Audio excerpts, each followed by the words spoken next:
وصلی اللہ علی نور کزو شد نور ہا پیدا وصلی اللہ علی نور. اپنا عثمان صاحب بہت ناراض ہیں جو ہمارے ممبر بیٹھے ہوئے ہیں اسمبلی میں، سب چور ڈاکو ہیں. سارے چور ڈاکو نہیں ہیں، کچھ شریف بھی ہیں ان میں، تھوڑا مارجن تو دیں کم سے کم جو اچھے لوگ ہیں. اب میں گزارش کروں گا جناب ڈاکٹر عامر صاحب سے کہ وہ اپنے خیالات کا اظہار کریں. بہت شکریہ. میں اس موضوع کے حوالے سے آپ صلی اللہ علیہ وآلہ وسلم کی ایک حدیث مبارکہ پیش کرنا چاہتا ہوں.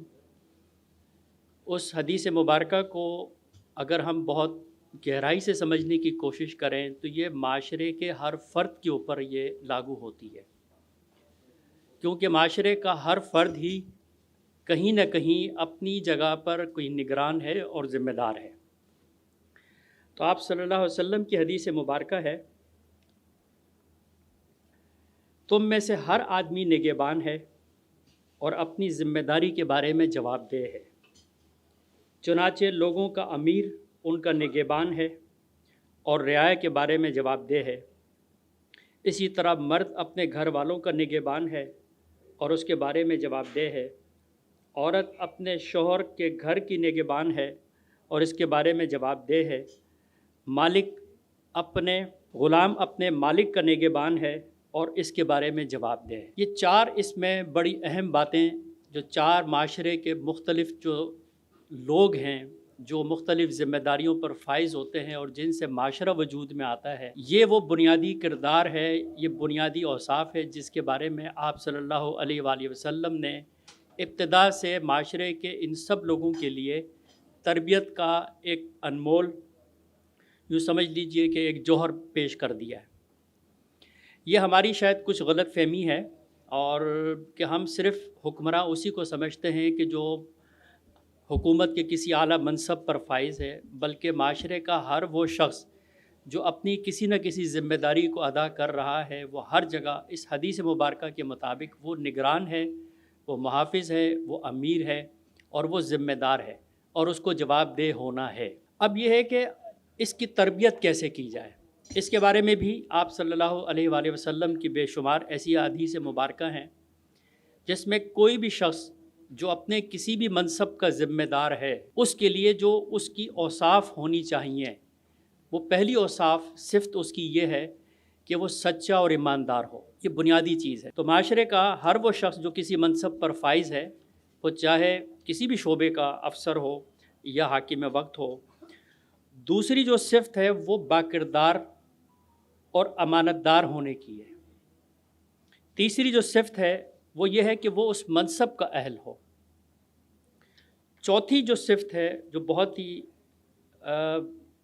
اس ذمہ داری کے تصور کو واضح کرتی ہے، وہ کہ معاملہ فہم ہو، اس کے اندر سمجھ بوجھ ہو، اس کے اندر تفہیم ہو.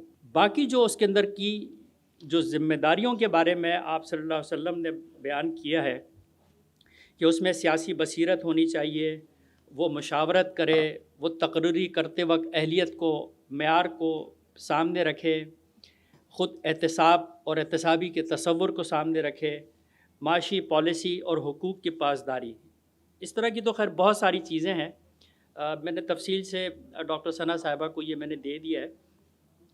بنیادی طور پر اس میں بات جو سمجھنے کی وہ یہی ہے کہ ہم میں سے ہر شخص اپنے معاشرے میں اپنے جس منصب پر ہم فائز ہیں، وہ گھر سے لے کر اپنے کاروبار، اپنے جو بھی آپ کے اصول ضابطے ہوتے ہیں اس میں ہم ذمہ دار ہیں. لاگو کیسے ہوگا؟ میرا یہ خیال ہے، میری تجویز بھی ہے کہ لاگو ہم اس کو اسی صورت میں کر سکتے ہیں جو ہمارا اہل علم طبقہ ہے، خصوصاً جو جامعات ہیں، جو منبر و محراب ہیں، وہاں سے اس حدیث کی تربیت کے حوالے سے فروغ اس کو دیا جانا چاہیے اور اپنے بچوں کو اس گھر میں سب سے پہلے اس کی تربیت دینی چاہیے.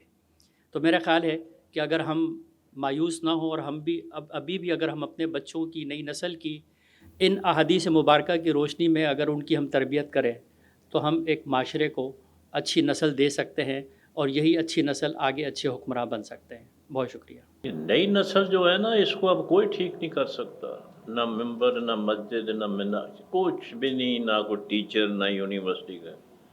آپ نے ان کے ہاتھ میں ایک ایسی چیز دے دی ہے، موبائل، اس نے تباہ برباد کر دیا ہے۔ اس نے معاشرے کا وہ حشر نشر کیا ہوا ہے کہ مطلب you may disagree with me, you have all the right, لیکن بچے میں نے دیکھا ہے 3 سال کے ہیں، ان کو موبائل پکڑایا ہوا ہے، اور اسے بھی موبائل پکڑایا ہوا ہے، وہ بیٹھے ہوئے اپنا وہ کارٹون دیکھ رہے ہیں اور سارا کچھ کر رہے ہیں۔ تو ابھی تو ہم اس اسٹیج سے گزر چکے ہیں کہ ہماری کوئی اصلاح کرے گا۔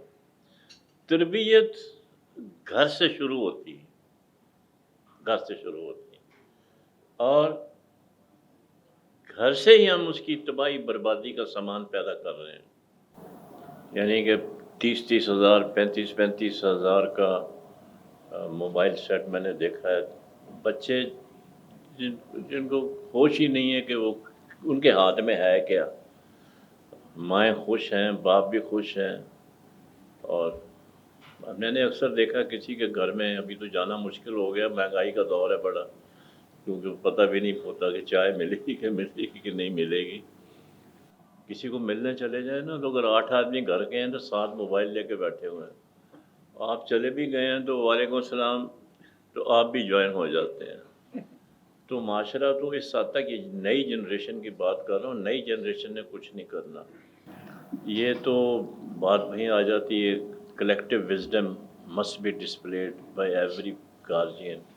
اور میرا تو مشورہ یہ ہے کہ جو والدین جو ہیں، ان کو فوری طور پر، جو چھوٹے بچے ہیں 18 سال سے کم کے، ان کے پاس موبائل نہیں ہونا چاہیے۔